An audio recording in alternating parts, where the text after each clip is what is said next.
રાજકોટ ગ્રામ્ય જિલ્લાના Atkot police station વિસ્તારમાં કાનપુર ગામની બાજુમાં આવતી વાડીમાં રહેતા આપણે ગરબાડા દાહોદના જો ભાગ્યા છે એની 7 વર્ષની દીકરી સાથે એક દુષ્કર્મનો બનાવ બન્યો.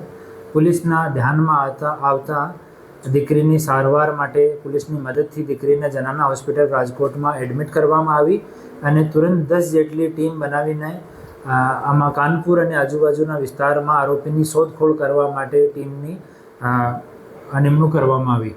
પછી કરીબ 100 જેટલા શકમંદ લોકોથી પૂછતાછ કરવામાં આવી. આજુબાજુના ગામડાના CCTV ચેક કરવામાં આવ્યા, ડમ્પ એનાલિસિસ કરવામાં આવ્યો અને ઝીરોઈંગ કરતાં પછી 10 જેટલા આરોપી બચ્યા આમાંથી.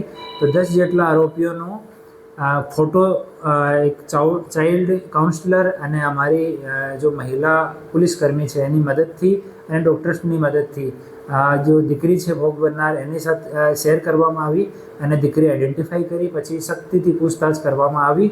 તો આરોપી કબૂલ કર્યો છે કે 4 તારીખના રોજ બપોરમાં 11 વાગ્યાની આજુબાજુ પોતાનો ખેતરમાં હતો. આરોપી પણ અહીંયા ભાગ્યો છે.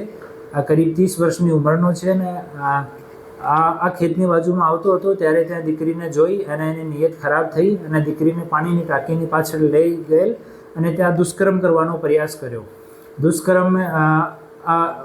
દુષ્કર્મનો નિષ્ફળ થતાં અને થોડો ગુસ્સો આવ્યો અને ત્યાં એક સરિયો કરીબ 1 ફીટનો એક સરિયો હતો. આ સરિયાથી બચ્ચીના પ્રાઇવેટ પાર્ટમાં આ ઇન્જરી કરી એવો કબૂલ કરી છે.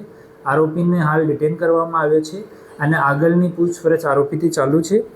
આરોપીનું નામ રામસિંહ તેરસિંહ છે. એવો અનુસૂચિત જનજાતિથી બિલોંગ કરે છે અને મૂળ રહેવાસી અલીરાજપુર મધ્યપ્રદેશનો છે અને અહીંયા ભાગ્યાનું કામ કરે છે.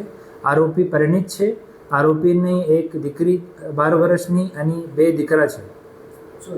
અન્ય કોઈ આરોપી સંકળાયેલા છે? ના, આમાં બીજો કોઈ આરોપી નથી. દીકરી સાથે આપણી ભોગ બનનાર છે એના સાથે પણ પૂછતાછ છે કે એક જ હતો અને આરોપીની ઉંમર 30 વર્ષ છે અને પરિવાર સાથે જ અહીંયા રહે છે.